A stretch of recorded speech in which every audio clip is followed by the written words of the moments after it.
Hey everybody, welcome to Javo's Garage. Today in Javo's Garage, I've got a 2004 Toyota Corolla LE with the 1.8 liter motor. Now this particular Corolla has an airbag light on. I went ahead and scanned it and I'm getting a 1180 code, which tells me that the problem either lies in my clock spring where it plugs in, or it's going to be in my airbag. Now it could be in some wiring or a module. My experience has been 90% of the time, quite frankly, that the problem lies in your clock spring. Now, some people call these a spiral cable, spiral wire. Everybody I know, and as long as I've done this, it's clock spring. Call it what you want. This is what needs to be replaced today. So we're going to be doing that. Now, if you want to, before you go ahead and replace these, what you can do is you can pull the airbag out, and then these here are what's called an airbag simulator. And basically, they have a resistor in them. And what you do is once you pull the airbag out, you plug them into these connectors where they go into the airbag. And then once you start the car up again, if your airbag light goes away, then that tells you that your problem is your airbag. Now, if you put them in and you start the car and you still have your airbag light, then that tells you your airbag is good, but the problem is a little bit closer up the line.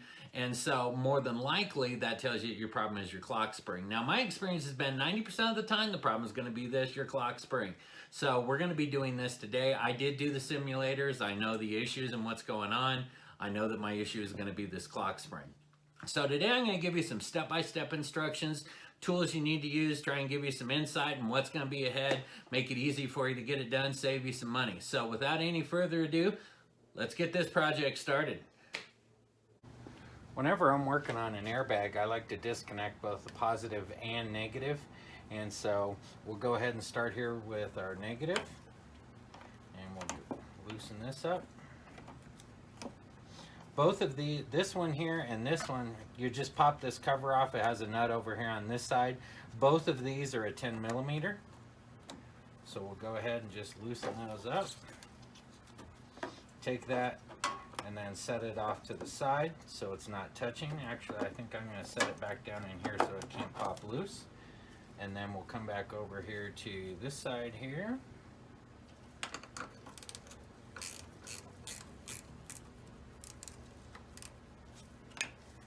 Loosen that up, and we'll set that off like that. So now our battery's disconnected. You're going to want to give that a few minutes. I like to give it at least 10 minutes. That way we know for sure that we've drained all the power that's going to be in the system, so we don't have to worry about our airbag accidentally going off while we're working on it. Now that we've let the car sit with the positive and negative battery cables disconnected for about 10 minutes, we need to go ahead and remove the airbag from the steering wheel. And to do that, there are two T30 Torx. You have one located here, and then if you go on the other side, let's see, there we are, right there is your other one. So they're located just opposite of each other. So for that, you'll just take a T30 and put that up in there. Take those out. Now those don't come out all the way, they'll kind of stay in there. There's like a lock washer, it's going to hold it in place, or a retaining ring. So you'll go ahead and loosen those up all the way out, and once you get that done, you can go ahead and remove your airbag from the steering wheel. So let's go ahead and get our first retaining bolt out.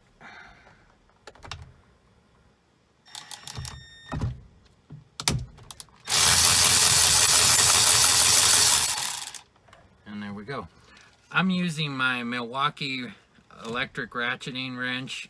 I have just a little 3-inch extension on here with my T30 socket on it, just in that case because the cruise control is getting in the way here, and it just gives a little extra room on both sides. So we have this side done. Now let's go do the other side. Okay, so now we'll come over here, trying to keep my head out of the way.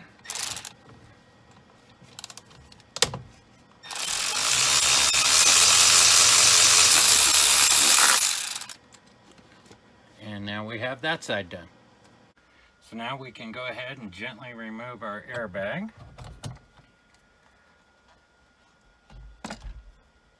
And now it's loosened up and off to the side there. these here are the bolts that you're loosening up that actually, and here's the other one, that go inside the airbag. They do need to come out a bit, and what I had a problem with was the head was kind of getting stuck inside this plastic piece. So what I ended up having to do was I just took my extension out with my socket on it, put it in there, was turning it naturally counterclockwise, and then as I did it, I kind of pushed in a little bit like so, and then that was enough that it got the head past there's some little retaining pins there in that plastic, and that got it to come out, and then the airbag was able to come out all the way. So now we kind of have it sitting here. Now we need to go ahead and disconnect our electrical, and then we'll set the airbag off to the side. To remove our airbag, we have to remove these two connectors right here, and first step, you have to pop up this safety latch here, and then you have to gently pry up on these two to get them off of there. To get in behind here and lift this up, I'm using just a real tiny, almost like a micro screwdriver, if you will. And all you do is you kind of get it up in there, and you'll see how it pops up like that. Same thing with there. Now I can come in underneath on the side and just slowly work it up like so. Same thing over here. You want to be careful. You don't want to break anything here. No need to rush. And there you have it. Your airbag's disconnected. Now what you want to do is set it off to the side. When you set it off to the side, number one, make sure it's somewhere where you're not going to have any static electricity, and always place it with the metal plate sitting down, so in the event you should do something on accident that sets off the airbag, you're going to get the bag popping up, as opposed to a metal plate that could come up and hit you in the head and do some severe damage to you or somebody standing by. So set it off to the side, put it with the metal plate down, and the airbag side facing up.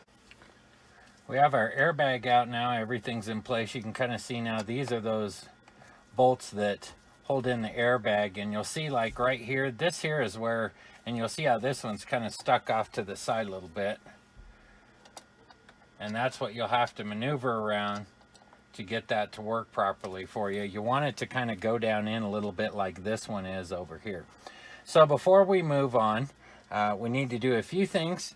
We have our cruise control here, and this line comes up over here to this side, so you'll just press that bottom clip, that retaining clip, disconnect that. You now have that disconnected from your clock spring. Now before we go and start removing the steering wheel, it's always a good thing, because I'm telling you, I've had it happen many a times. Let's take the part that we've got and make sure it matches up with what we have in here before we get everything apart. Now one of the things I want to give you is an idea. I started to look online at all the local parts stores for this clock spring, and I was absolutely amazed to find out that they were $250 for that clock spring. And I thought that was insane. So I started looking online. Funny enough, I found this one on eBay. It was $25, I believe it was, for the same model of clock spring to go in this car. I read it, had it had over 1,400 purchases. It had nothing but positive feedback on it. So I figured it only makes sense to go with something like this as opposed to buying the really expensive unit, and make sure that this works. So we want to make sure we have our airbag connections. We want to make sure those line up and those match. And then we have our plug here, which lines up with this plug here. We'll just plug it in, make sure that that does fit, and it does. So we know that that works. So this clock spring's gonna work. So now let's go ahead and let's continue on with removing the steering wheel. In this case, I have a paint marker. You could use like a magic marker or something like that, but I want to go ahead and at top dead center, I want to put a line up there, and then I want to put a line at top dead center on the shaft that the steering wheel is going to rest on. Only on the one side. Don't do it all the way through it, or you're not going to know. Now in theory, you're not going to move this when you take it out, but you want to be able to align it all completely back up. And then I also just put one on the nut too. And then that way I know for sure where I have things lined up. So now we have that marked. We have our part off to the side. Let's go ahead and pull the steering wheel.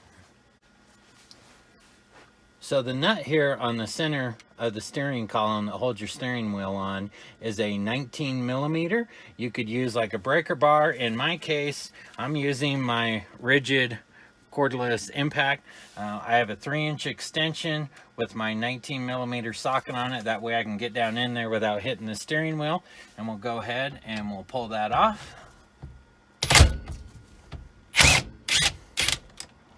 That makes short work of it. So we now have that off, and we'll go ahead and we'll just set that nut here off to the side. Now in some cases, if we're really lucky, and hopefully we will be in this case, we should be able to pull the steering wheel off the column. If not, you'll see it has 2 holes in here, and you'll have to get a steering wheel pulling tool and be able to pull that off. We'll find out here real quick. It looks like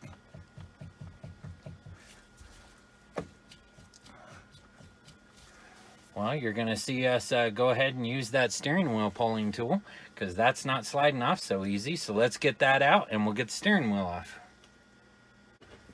So this here is my wheel puller that I use. Now there's other kinds that are like a U shape, if you will.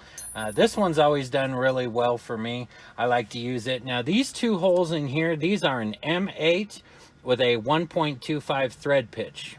So in this case, what we'll do is we take our base, we line it up, we thread those bolts down in there. Like so.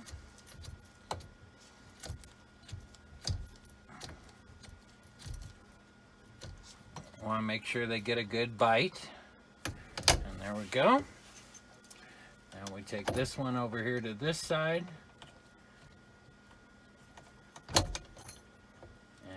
Line it up.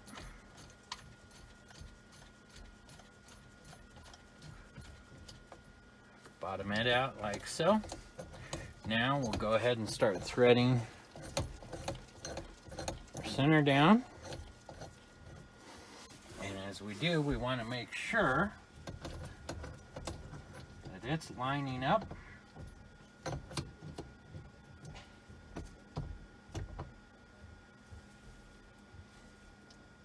Like so. So I've hand tightened it. Whoop! Have a flashlight falling. So we have that lined up.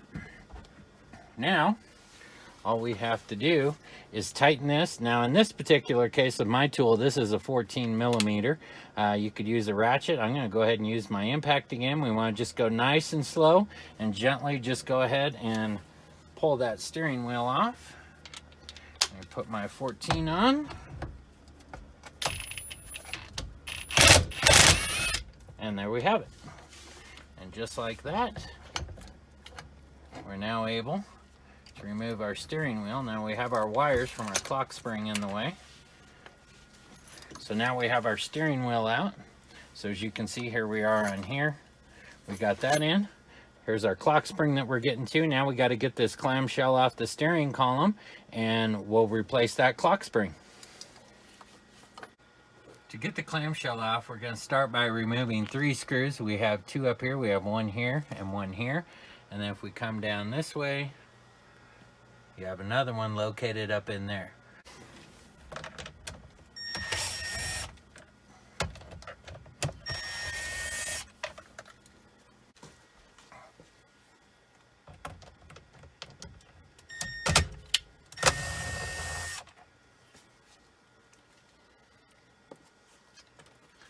Okay, now we'll go ahead.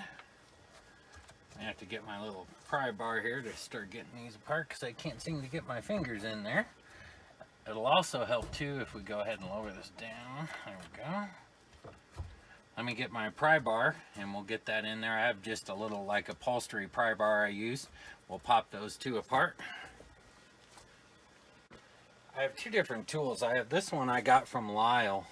And this has been a great tool, and it does good on your larger fasteners. Funny enough, one day I was wandering around Walmart of all places with my kids while my wife was shopping, and happened to wander through the tool department just for giggles, and I came across this little pry bar, and this thing's been great. I've done really a lot of things with this because it's smaller and it gets into tighter places. Funny enough, this is a tack removal tool. They're only $2 at Walmart. When you're going to do this kind of stuff and need to get into real small areas, this tool works great. It's only $2. You should get yourself one. So what I'm going to do is kind of get this in here. And there we have it. We're just going to start to pry those two apart. And just like so, we'll go ahead and remove the bottom piece. And we can slide our top piece up just like that. We don't need to take it out unless you really want to. It's out of the way now, and so we're able to go ahead and we have access to our clock spring. So let's go ahead and get the clock spring out now. So we're looking up at the clock spring from the floor, shall we say. And now, before we actually remove it, what we want to do is we need to remove this clip here and this clip here. This top one here just has a little retaining clip on it. You'll press that in and that pulls out like so.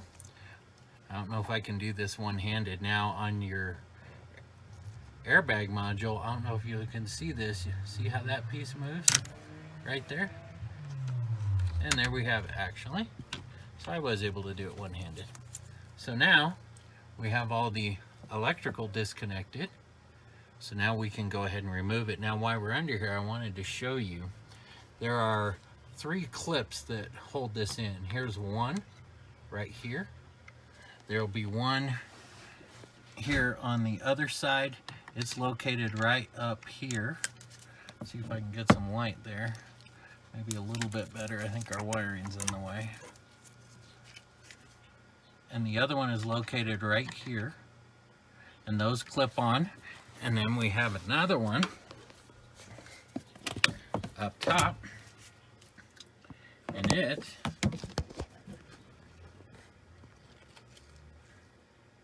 there we go, back in focus, is located right here. So what you'll do to actually get this pulled off of here is you'll just pop these off of here, and then you'll take this one down here. I'd use like a pry tool. Maybe I can do it one-handed here, whatever. A lot of these things require 2 hands, and so we had the 2 off there. Let's see if I can manage to get my hand under there.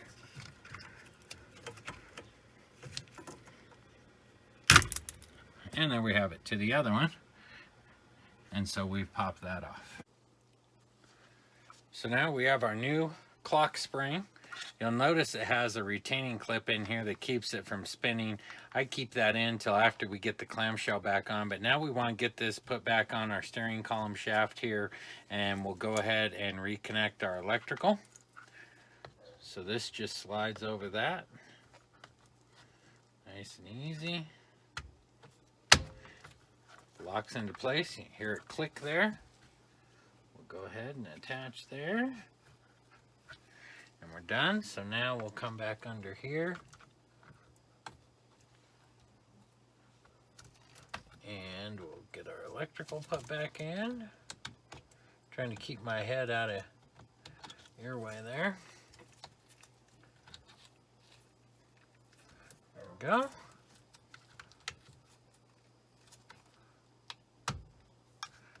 And we're good. So now we need to go ahead. We have our electrical connected. Let's go ahead and put the clamshell back on. So I did go ahead, as you saw, and took the top clamshell off because I wanted to be able to get in there and clean all the little nooks and crannies and things. I'm sure it's going to be a fun and exciting time to get it put back in there, right?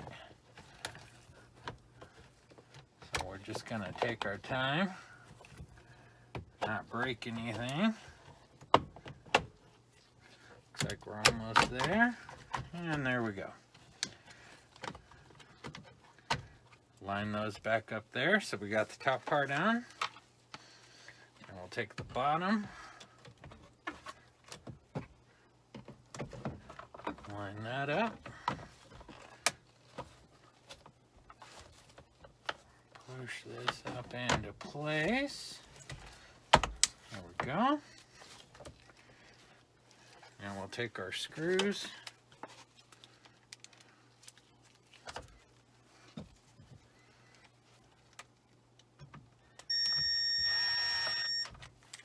Put those back in.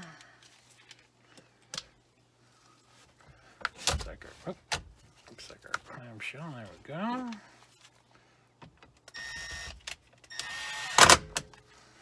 Okay. A little loose there. Let me loosen this one up. Make sure those snap. There it goes.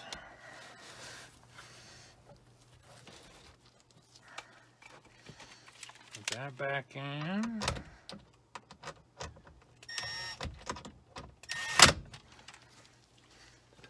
And we'll get our one back underneath here.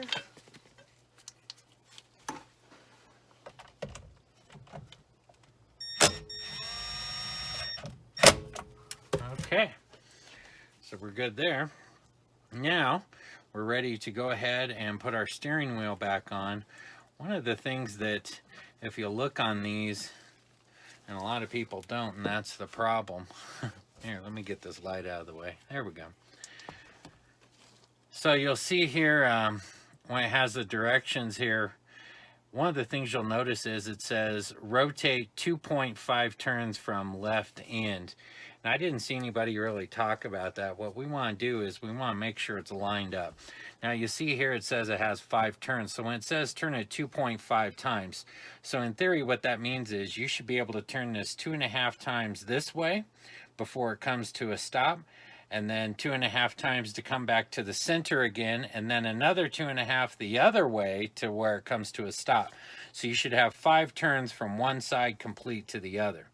So let me show you how that works. So now we'll go ahead and pull that retaining pin out. So now what we can do is we have, so we'll turn it 1, and then 2, and that's about right there is the end. So we'll come back, 1, 2. So now we're back where we were. So we want to make sure we're centered in terms of our clock spring. So now let's go to the right. 1, 2, and almost a half there. So it's a little bit more either way. Someone need to come back 1 and 2.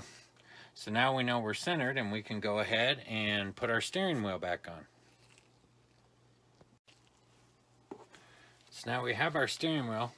Another good thing to note, hey, while you got the steering wheel off, now is a great time. You can get the back side of your steering wheel and clean all that grime that gets on there from your hands, dirty hands, cleaning, oil from your hands, and that gets built up on the back of the steering wheel. Now's a great time before you put it back on. You got easy access to it. Get that all cleaned off. So now what we're going to do is you're going to feed your wire up through the top there. And what we want to do is align our white marks so that we're nice and straight again. Make sure we're nice and straight up top here. And like so. So now if we look and see, our white marks completely line up nice and straight again. We'll take our nut. We'll start it back up again.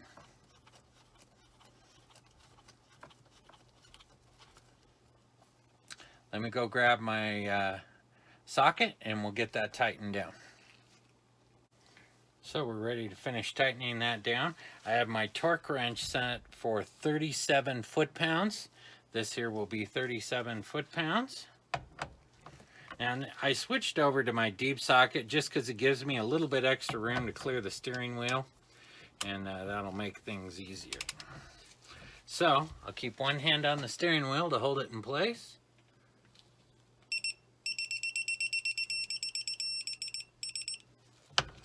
Almost there. And there we have it. So we have 37 foot-pounds and our steering wheel is now installed.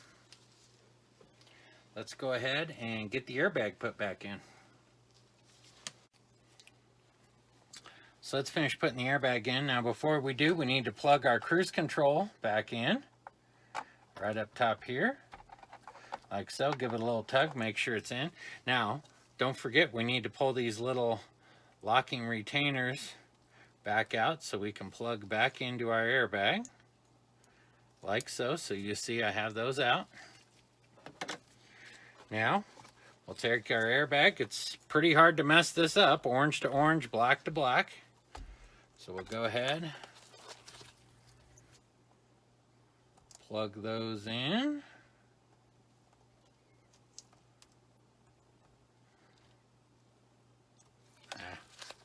Silly me. There we go. So we got that one in. I was trying to look through and do it upside down here. Hard to do it. And we got those plugged in. Once they're in, push in your retaining pins like so. Make sure they're in all the way. Make sure your plugs are in all the way. Give them a small tug. We know we're good there. Now we'll just go ahead, set the airbag back into place. Keep in mind, sometimes those bolts can give you a little hassle. This here is a good example of what I was talking about. So you can pull this out just a little bit and that'll clear it. And we'll just kind of work it back in here. Nice and slow. See if we can get this side to go in. There we go. Like that. So now we can go ahead. Get a light up in here. I'm just going to snug these up to start with.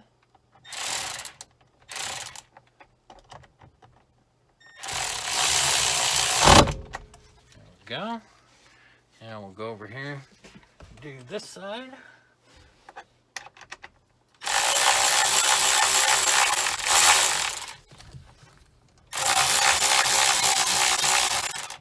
Okay. And we're looking good. So we'll get the battery hooked back up, make sure everything honks and everything looks good there, and we'll check it for codes and make sure everything's gone. But it looks like we got everything back in here and we're good to go. Now let's get our battery reconnected. So we'll go ahead and set this up on here.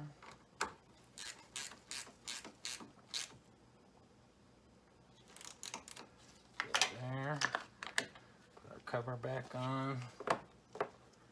Come back here.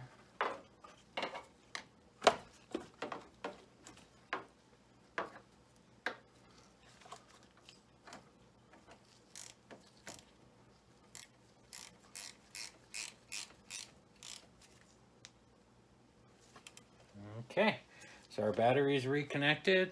Our new Clockspring is in place. We'll go ahead and get the car started up and go ahead and clear any codes on it.